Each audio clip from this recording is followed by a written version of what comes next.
Hello everyone, this is Dr. Usman. I am plastic surgeon and I am working as an assistant professor and I am working as a CEO of Hussain Surgical Hospital in Gigi Khan and CEO of UA Aesthetics in Lahore. So do subscribe my channel, that is on the YouTube UA Aesthetics Usman Amiruddin. आपको channel मिल जाएगा, का नाम मिल जाएगा इसके नीचे. Do subscribe it. And आप मुझे approach कर सकते हैं on my WhatsApp number 032244655542. Guys, topic is hair transplant. Hair transplant क्या वाकई एक प्रोसीजर है? क्या ये सिर्फ मर्द ही करा सकते हैं या औरतें भी करा सकती हैं? सो मेरा पॉइंट ऑफ व्यू है, बल्कि being as a surgeon I suggest both of you can go for this procedure. Hair transplant की एक हिस्ट्री है, ये कैसे स्टार्ट हुआ और अब उसकी क्या स्टेज है जिसपे वो हम लोग कर रहे हैं. ये पाकिस्तान में जब आया था तो it was in the form of A strip. हम आपके पीछे वाले इस वाले हिस्से से स्ट्रिप लेते थे और उसको फिर हम बालों को स्लाइसेस करके और हम उसके अंदर जो है ना वो बाल निकालते थे और उनके रूट्स को हम फिर आगे डिज़ाइन करके उसके अंदर लगाते थे. उस कट का नुकसान ये होता था कि नर्व्स, आपकी वेसल्स, जो शरियाने हैं खून की, सफ़ेद, काले खून की, लाल खून की, वो कट जाती थी. उसके बाद हम उसकी स्टिचिंग करते थे और स्टिचिंग करने से पेशेंट को पेन भी बहुत होती थी, बाद में स्ट्रेच रहता था. ये जो गर्दन वाला हिस्सा है इसको बहुत ज़्यादा स्ट्रेच महसूस करता था पेशेंट. और हीलिंग पावरफुल टाइम थी क्योंकि आपने 10 डेज़ to 14 डेज़ में आपने स्टिच निकालने होते थे एंड पेशेंट बहुत एक एग्नी में होता था. और सबसे इम्पॉर्टेंट चीज़ों में कि आई एम होपफुल जो बहुत लोग में सुन रहे हैं, शायद उनको किसी दोस्त, किसी अहबाब स्टेज से गुजरे हों. ब्लीडिंग के चांसेस बहुत ज़्यादा थे, पेन बहुत थी. सो टाइम के साथ चीज़ें चेंज होती चली गई. रिज़ल्ट्स भी लोगों ने देखा कि इतने अच्छे नहीं आ रहे थे क्योंकि जो बाल उस स्ट्रिप में आ गया वो आपका हिस्सा है, चाहे वो अच्छा बाल है चाहे वो अच्छा बाल नहीं है. अगर एक रूट से 2 भी निकल रहे हैं, 3 निकल रहे हैं या 1 निकल रहा है, वो सब आप ही किस्मत में लिख दिया जाता है कि भाई यही बाल आपके लगाने. उधर हमारी सिलेक्शन नहीं होती कि हमने कौन सा बाल कैसे सिलेक्ट करना है और कौन सा रूट सेलेक्ट करना है. ये थे कुछ पार्ट जिसको हम कहते थे FUT, फॉलिकुलर यूनिट, जिसमें हम उसकी ट्रांसप्लांट कहते हैं. उसमें स्ट्रिप ली जाती है, that is called as strip method. Time advance होता चला गया. उसके बाद एक नया प्रोसीजर आया, that is FUE, follicular unit extraction. इसमें हम क्या करते हैं, इसमें हम सर के बैक वाले हिस्से से बाल निकालते हैं, मशीन से चुनते हैं. जैसे एक ड्रिल मशीन होती है, उसी तरह ड्रिल मशीन, हमारे पास एक मशीन है, उस मशीन से आप सारे उन बालों को ड्रिलिंग करते हैं और उन बालों को निकालते हैं. इसमें हम पे डिपेंड करता है कि हमने उन बालों के जो एक रूट वाला है या 2 रूट वाला है या 3 वाला है या 4 वाला है, हम उसको सेलेक्ट करते हैं. और बहुत सारे लोग, अहबाब, दोस्त ये भी कहते हैं कि भाई सफ़ेद बाल ना निकालें, काले बाल निकाले जाएं. बिल्कुल, हम कोशिश करते हैं काले बालों को टारगेट करें ताकि हम वाइट बाल कम से कम लगाएं उसके अंदर. तो ये भी हमारे इख्तियार में आ गया. और हमारे इख्तियार में ये भी आ गया कि हमने ज़्यादा बाल निकालने, करीब से निकालने और ज़्यादा रूट्स वाले निकालने. वो हम लेंस जब पहनते हैं तो हमें चीज़ें क्लियर पिक्चर सामने आ जाती है. अब सवाल यहाँ पे उठता है कि बहुत सारे लोग ये कहते हैं, मुझसे पूछते हैं, डॉक्टर साहब आप ये बताएं कि कितना आप चार्ज करते हैं पर हेयर. तो आई सजेस्ट यू कि अगर आप पर हेयर के चक्करों में पड़ेंगे, जो कि पुराने ज़माने का एक कॉन्सेप्ट था, उसमें आप डिफ़िकल्ट हो जाएगा आपको बहुत सारे क्वालिफाइड लोगों को अफोर्ड करना. क्यों? अगर आप उसको चार्ज भी करते हैं 30 रुपीज़ से लेकर 60 रुपीज़ पर फॉलिकल, तो अगर एक बंदा ही निकाल रहा है बहुत ज़्यादा, तो वो आप उसको अफोर्ड नहीं कर पाएंगे. सो आई सजेस्ट कि जो क्वालिफाइड पीपल हैं वो एक लिमिट रेट पे और एक फिक्स्ड रेट रखते हैं and they try to give you the maximum. For example मैं आपको अपनी बात करता हूँ कि मैं भी एक फिक्स्ड रेट रखता हूँ और मैं कोशिश करता हूँ मैक्सिमम बाल निकाल के दूँ ताकि मेरा क्लाइंट तो है, मुझे नहीं कहना चाहिए, being my patient. So my patient gets satisfied with time and gets good results as well. So I give you the suggestion कि वो जो FUE है उसमें हम फर्स्ट स्टेप में हम ड्रिलिंग कर ली, सेकंड स्टेप पे हम डिज़ाइन करते हैं आपका हेयर लाइन, आपके temples according to the amount of the head जिसके आप बाल लगाने की ज़रूरत पड़ेगी, उसको हम उस पर सजेस्ट करते हैं।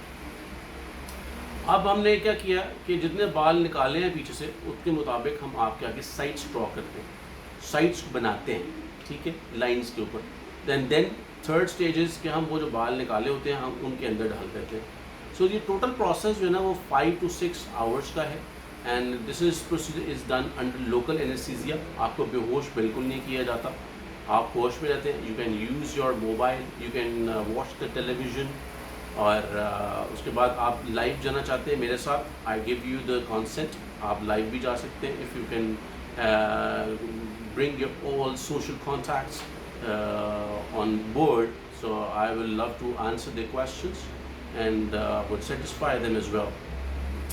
अब अगला क्वेश्चन है कि आप सर ये बताइए इन बालों का रिज़ल्ट कब आएगा। इन बालों का जो बाल हम लगाते हैं ये 1 मिनट, क्या ये सॉरी 1 मिनट नहीं, ये 1 महीने में ये सारे बाल गिर जाते हैं।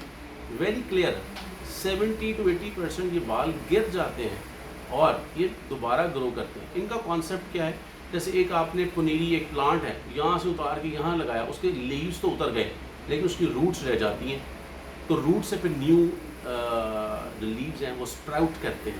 So this is the same concept in which the hair grows. तो आपका हेयर फॉलिकल रहता है तो उसमें से फिर न्यू बाल उगता है, और वो कब उगना स्टार्ट करता है, आफ्टर 1 मंथ। कुछ लोग 2 मंथ्स के बाद शुरू करते हैं वो बाल ग्रो करना।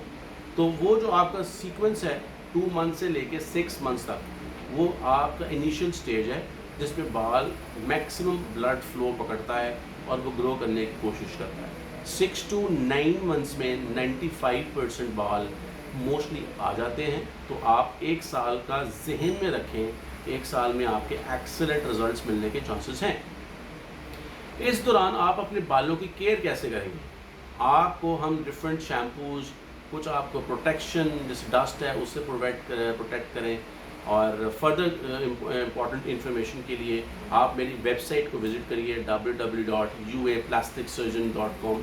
मेरा ब्लॉग है उधर, उस ब्लॉग को स्टडी करें रिगार्डिंग हेयर ट्रांसप्लांट।